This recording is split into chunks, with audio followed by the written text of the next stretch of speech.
Okay, we'll get started with first question right here in the front on your left. What's up, Coach? Brandon from the Warriors.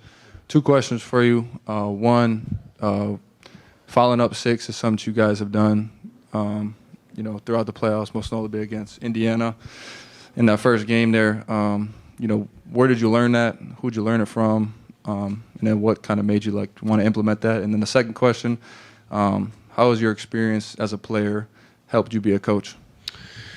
The first one, I think our analytics department does a tremendous job. Dave Sparks and the gang, Merg as a conduit to that, and the coaching staff. And so we have a ton of conversations about what makes the most sense from an analytical perspective, and how do you constantly find small ways to give yourself the best chance to win, but also increase the chances of winning. In our department, that just makes the most sense to us. It gives us the best chance to win. It allows us to control the variables of the game, especially when teams don't have a timeout, which they didn't last night. So it's a credit to them, just bringing constant trends within the game that feel like give us an advantage and increase winning. Any chance you can go just a little bit 1% better, save a half a point, save 0.9 of a point, makes a big difference over time. So second one, I think just having an understanding of, from a player, just looking at the lens from a player's perspective. I think sometimes when you become a coach, you look at it from a coach's perspective, but at the end of the day, the world revolves around the guys and how they view things and the lens with which they look at things. And so you have to alter your communication, you have to alter your schedule, you have to alter things that puts the players in the best possible position to succeed. So a lot of the decisions that I make, it's like, what would I have wanted as a player? And so we have a ton of former players on staff that are able to help with that. So I think that's the biggest thing. Melissa, standing on your left. Hey, Joe. Melissa Rowland, Fox Sports. Drew self-describes as a utility guy. Do you think that undervalues his contribution to the team? And is there any way you guys would be in this position right now if you guys hadn't acquired him? I would hope that he does not feel undervalued by us, because I think he's done a lot of tremendous things as a player and a person. I think he's one of the ultimate values, and I think to have a guy like him be able to dominate the intangibles of the game on both ends of the floor is amazing to us, and we wouldn't be in this position without any of our guys, and he's included in that. Gary in the fourth row. Fourth row. Two.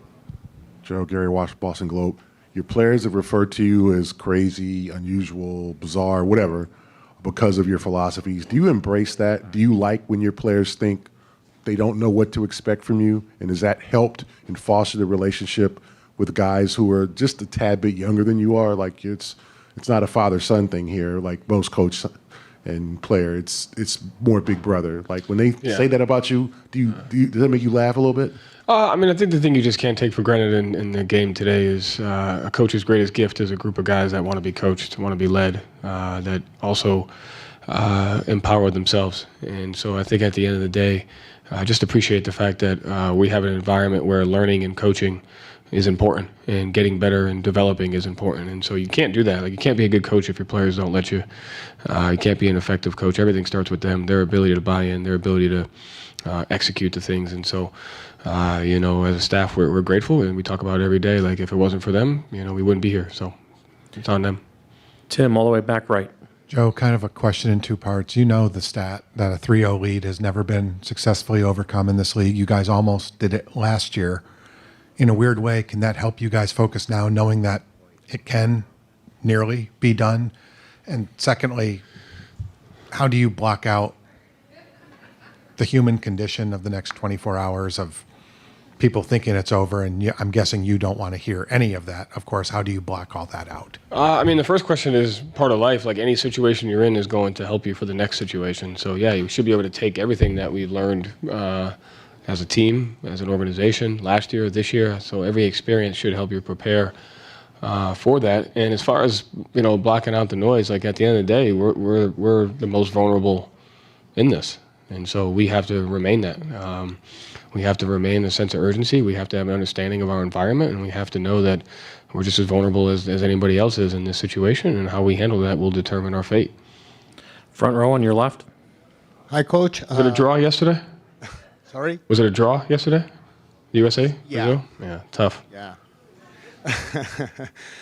Coach, you are one win away from being the youngest coach to win the NBA title since Bill Russell. In the last decade, Eric Spoelstra win the title, and Ty Lue also wins the title, and they both were young. And they both have been labeled. They just win the title because of they had LeBron James. Are you afraid of your work being labeled as Joe Mazzulla has the best starting five of NBA history, and anyone could do the same thing in his place? Are you afraid of that? No, not at all. I think coaching is understanding that you can't win without the players. So, I don't care. I just want to win, and I want to do it with good people. And we have an opportunity to do that. There's 4 rounds left in this fight, and however long it takes, whatever it takes. So we'll see how it goes. Joe up front. Joe Varden, The Athletic. Joe, you just talked about remaining vulnerable, keeping with the urgency of the moment. But does where you are in this series, does that impact how you manage Kristaps? Being up 3-0, you have a cushion here. He is day to day, but do you have to consider where you are in the series as you guys figure out whether or not he can play? No. No, I think that's a rather passive way to look at things. I think at the end of the day, we have to continue to do what we do. Kristaps gotten better from yesterday to today. He's fighting like hell to play, but it's going to be up to us to protect him and to make sure that he's it's in the best interest for him as a player and a person. And none of that going into what's best for a player and a person has nothing to do with where we're at from a basketball standpoint. John, all the way back left. Joe, you talked about the guys in the locker room. You've said multiple times throughout this run that this is a great group of guys. What does it mean for you to be in this moment on the precipice, knowing obviously that you have one more win, but to be in this moment with this particular group of guys with a locker room, and how rare is it to have a group that's like this? Yeah, I mean, I saying that diminishes the other great locker rooms that you've been in. And, I think everybody in that locker room would say they've been a part of other good locker rooms. So I think a lot of it has to do with timing. But I think at the end of the day, we're in a situation right now where everybody's on the same page that winning is the most important thing and that we're going to do whatever it takes for however long it takes. And we just have to remain in that mindset that it's everybody's responsibility to impact winning. And as long as we stay there, we have an opportunity, we got a chance. So I think it's focusing on that is what you got to be grateful for. Last question here on the left side. Hey, Coach, after Game 2, I think when people saw you at the podium, they were really impressed with the way you recalled plays in the first quarter with speed and precision. I was wondering, did you always have that kind of gift? I mean, was that just a product of watching so much film? Where did that come from? Just building retention and learning how to understand the why and building an awareness to your environment. You can't make decisions and you can't eliminate emotion if you don't have the facts and you don't have an understanding of your environment and what's going on. So just really trying to put yourself in a situation to how can we get away from the emotion of your environment and how can you get to the tactical, the facts, the truth of what's going on so that you can adjust accordingly. Thank you, Coach. Thanks. Jay, right here in the front. White, nice pass inside. You told us a few times how the Miami series stuck with you. How did that change you? And now sitting where you are, in what ways did you need that? Last year, just falling short on your home floor, it definitely hurt. And it was embarrassing, in my opinion. I felt like the team was relying on me. JT got hurt in Game 7, and I dropped the ball. So, to me, it was embarrassing, and it drove me all summer. It drove me crazy. Steve on the right side, second row. Jaylen over here. Steve Ashburn at NBA.com. What's been your experience about the effectiveness of complaining about calls or sharing your take in the moment with the officials? Is it the kind of thing where you don't want to complain too much because you might lose credibility? Is it a matter of planting a seed so at some point later in the game they factor that in? And has your view of this sort of changed over the course of your career? I've never been a complainer to the refs. I don't think I've ever had a history. I don't even know most of the refs by name. I do think having a relationship and talking to them to know what you're kind of seeing can have a benefit. But, you know, at this point, you know what I mean? I think it's a distraction. You know, you go out there and you play the game and you take it out of the referee's hands. Tim, all the way in the back right. Jaylen, all the way back here. Tim Reynolds with the Associated Press. 20 months ago, most people probably didn't know much about Joe Mazzulla, and all you guys have done under him is win like 75% of your games since he took over. How much confidence did you have from day one that he was the guy to lead you guys? And secondly, just how much do you appreciate his story as you guys are on the brink of one win away from doing this thing? How much do you appreciate that he has a pretty unusual path to the spot that he's in right now? Yeah, Joe's been great. I mean, just being in this position last year, just being in an interim role was tough, even though we weren't making any excuses. But, you know, him inheriting that position, it was a little bit more of uncertainty about what we were doing going forward. It wasn't necessarily his staff. Now I feel like he gotten his feet under him a little bit more in this, even the start of this year. He's been excellent. He's been organized. You seem like he's been a lot more comfortable, and it has showed in our team. His mentality, Joe's mentality is fantastic. He's just, even today, one of my favorite quotes he said today, he was like, there's no such thing as a foul. Either you survive or you don't. And just that resonates with me because I like stuff like that. Tim, on the left. So go back to Jay's question at the beginning. When you talked about the way last year went in the conference finals, you talked about stuff you worked on this summer. What did you sort of focus on this summer? And especially as these playoffs have gone on, as you've excelled the way you have, how has that translated to the success you've had over the past several weeks? Really just all mentality, all mentally, you know, just your will, your focus, your perseverance, your ability to overcome self. I think that's what I worked on the most. And in moments of embarrassment, moments of coming up short, falling short, is where the most growth takes place. And you know, last year in that, you know, to end the season the way we did, you know, I really attacked the summer. On the right, Bobby. Bobby Manning, CLNS Media. Jaylen, I know it was a while ago now, but what do you remember about that first summer you and Jason played together? He got drafted, you were going into your second year, and just sort of that bond you forged at the beginning that's kind of grown into what it is now. What do I remember? About that summer, yeah. I remember Danny calling me. I was in, I think I was in Malaga, Spain, or Cordoba, one of the two. And Danny called me. It was like 4 a.m. Don't ask me why I was up. But Danny calls me and he asked me, how do you feel about Jayson Tatum? And I remember I've had so many, I played with him at camps, top 100 camp.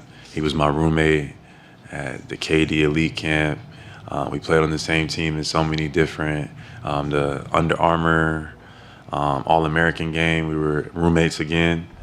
So it was like, you know, I had a lot of experience with him and I played with him on the same team. There was a lot of respect. So I said, like, I think it's a great choice. And fast forward from there, you know, we've been winning ever since.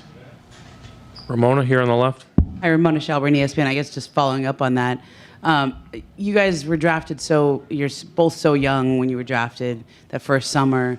You get success so early, but you're also pretty different guys, right? Obviously, you had a bond and all that, but your relationship, last night when you were up here, you called him your brother. How has that relationship grown over the years, even though you're pretty different people? He was a young father, right? You obviously had a different path in life. For sure, and like you spend so much time and you go through so many things, the ups, the downs, the highs and the lows, you know, and it creates that. Those memories are memories that we're gonna forever have together. So those are things that, you know, you always gonna carry with you. So, you know, to be able to be in this moment, to potentially seal our first championship, you know, I think that's awesome. Last question in the middle. Valencia King, Real Talk Sports, thank you for your time today. You've kind of talked about the brotherhood on this team and how much it's mean to you, but when you think about the younger JB, when you first picked up the basketball, has your love for the game, the love and appreciation you have for the game changed or evolved over the years? Damn, that's a good question. My love for the game is definitely changed and evolved. There's been ups and downs, for sure. But one thing that I've always loved is the ability to have a platform and to be able to be a role model for others. Is younger kids watching, maybe watching this interview right now that, you know, aspire to get to the finals or the NBA or to even just be the best versions of themselves. And it's gonna be a journey. Just know, like, when those moments of adversity come, just never let nothing break your spirit. Because I didn't, and I won't. Thank you. Question in the back left. Blake Elliott, 105.3 The Fan. Jayson, what do you think has changed just about your mentality, not just the X's and O's, of why you're on the precipice of one game away from winning the NBA Finals? I think from our experiences over the past couple of years, the thing that we've really have gotten a lot better at is not relaxing, not being complacent. You know, from game to game or series to series, we always want more. Maybe in recent years we were took things for granted at some points, or we're happy to make it to certain rounds where you know, we're not satisfied that even now up 3-0, right, nobody is celebrating or anything. We still feel like it's a lot more that we can do. It's a lot more that we want to do. So from that standpoint, just, you know, not being complacent and everybody just wanting more, and being true to that. Bobby in the front right. Bobby Manning, CLNS Media. Jayson, what do you remember about that first summer league you played with Jaylen when you became his teammate for the first time, and what it was like getting to know his game and just playing together for that first time, and how that's grown since then?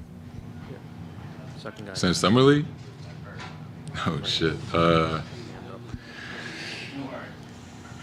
I was excited. Finally put on the NBA jersey. I was young. I was 19. I was overwhelmed. Everything was new to me, from being at the new practice facility. I remember going through summer league practice where JB was on the team, obviously, and learning from him and learning from the assistant coaches. Jerome Allen was there. Michael Shrewsbury was one of the coaches. I mean, it was a hell of an experience in Utah and in Vegas. I was just so happy to be in the NBA at the time that, you know, I was really a kid. So, I mean, it was a great experience, and obviously we've grown a lot since then. But I was just so happy to be there and put on that jersey for the first time. Fifth row over here on the left. Jayson, Drew talked the other day about looking up at the banners and thinking he'd like to be part of one. You've been around it a while. You've been kind of absorbed into what it means to be a Celtic. What would that mean to you now, and how much is that something that you've thought of, and how much has that evolved over your career? I mean, yeah, ever since I've been in the NBA, especially with the Celtics, everybody knows we only hang up championship banners, and it's been a while since we've won one, and ever since 2008, the goal is to win another one every single year. You know, gotten close plenty of times, and just an honor. It's an honor to wear this jersey. It's an honor to follow the footsteps of some of the best players ever, and being a part of Celtics history entails that, you know, you got to win a championship. Every kid growing up playing basketball dreams about being in the finals, dreams about winning the championship. So I'm no different than anybody else. Tim, standing on the left. Jason, Jaylen was in here earlier talking about how he was embarrassed about the way last year ended for himself personally. That was a motivation for him over the summer coming into the season. And you've obviously talked about spraining your ankle, not being able to be at 100% in that game, the way that series ended. How much is sort of, not just that year, but the past several years, sort of allowed you guys to really focus in, like you were talking about, on staying locked in on the moment and not letting this opportunity slip away this year? I credited last year a lot to the success that we're having this season. We were so consumed with getting back to the finals in a good way, but I think, especially when we got to the playoffs, we were just ready to get back to June, and in some ways skipping steps, and those series took longer than they maybe should have, and we acknowledge that, and we could have closed games out a lot earlier. And you find yourself in a hole down 0-3. The margin for error is so small. And last year, we really believed that we could take it one game at a time and come back from that series. But last year was a great learning experience. So for one, not take things for granted. It's never you're never promised to make it back to the finals. And I think each and every person this year has came into the season with a different mindset, and I think it has truly shown that we don't take things for granted, and we approach every single day the same. That we're trying to get better, and we're as hungry as we've ever been. We'll go Steve, Mark, and Tim in the back. Just go ahead, Steve, on the left. Jason, Steve Buckley from The Athletic. Back to the banners. When you're a newly minted Celtic, how does that work? Does somebody take you around and show you all that and teach that to you, or are you on your own? And also, what was your first encounter with a Celtics legend, whether it was Larry or Kuz or somebody? Actually, yeah, somebody did walk me around the old practice facility in Waltham and showed me all the banners and the history. And I was born in '98, so I didn't really know about all the championships before. I knew Bill Russell won a lot. I knew Bird had a couple, but I only ever saw '08, and then when they lost in 2010. So I learned a lot about the history of the game, the history of the Celtics, and I would say the first legend I met was Paul Pierce. I met him during that. It might have been Summer League or my first training camp. He was around for a few days.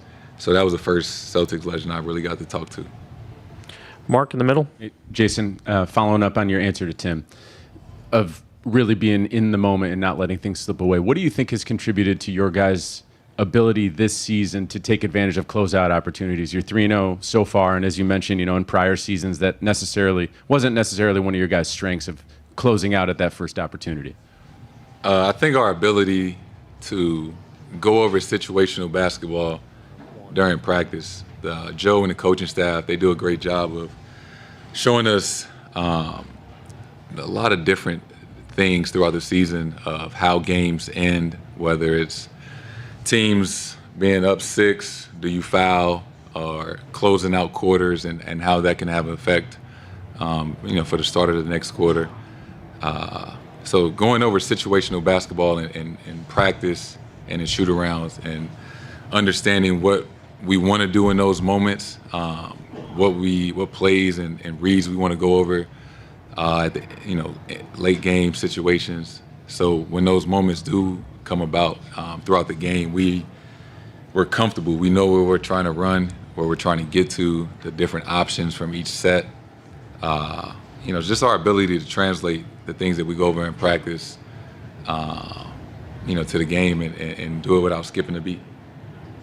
Last one, back right, Tim. Jason, Tim Reynolds with the AP. You've mentioned Celtic history a few times today, obviously. Obviously, it'd be cool enough to hang an 18th banner. I get that's the bigger thing, but there's never been a Celtic team ever with a better playoff record than what you guys have to this point. you guys have a chance to be second all time. And I mean, it's like the 86 team went 82 and 18. You guys could be 2 games away from that as like the second best Celtic team ever in terms of record. How much more would that add to it when you think of all that this franchise has done? You guys could be at the top of a whole lot of lists in that record book. I didn't know that. That would be really cool. But you know, you guys probably would say we didn't play anybody to get here, so we just have to do it again next year.